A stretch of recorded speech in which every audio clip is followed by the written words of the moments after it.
Yo me llamo José Antonio Algarabel, soy de Vallirana, un pueblecito a 20 kilómetros de aquí de Barcelona, de la capital. Pues he estado viviendo en la calle 6 años y bueno, pues como no tenía ningún ingreso, ninguna prestación económica, pues me iba a pedir al metro.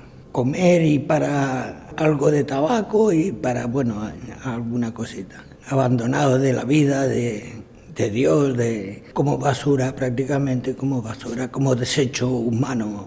Estaba en la calle, pues me daba igual, digo, a ver si me atropella un coche, un camión, yo qué sé, y dejo de sufrir y de padecer. Bueno, yo estaba durmiendo en un cajero en la Plaza Cataluña y pasaba una monja y nos llevaba bocadillos y cosas para comer, y entonces me comentó de ir a Arrels a ducharme y a cambiarme de ropa. Arrels Fundación me ha conseguido un techo, que es un piso compartido con otra persona. Tengo donde asearme, tengo donde comer, tengo un techo donde dormir y bueno, esto es mucho de agradecer y de valorar. Más ganas de vivir, cosa que antes no las tenía. Es útil para todo el mundo que está pasando estas situaciones que hemos vivido, los que hemos estado en la calle, pues es un apoyo muy grande.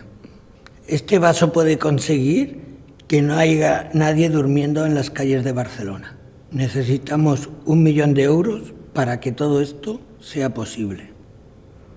Si todos nos implicamos, podemos conseguirlo. 1 millón de gracias.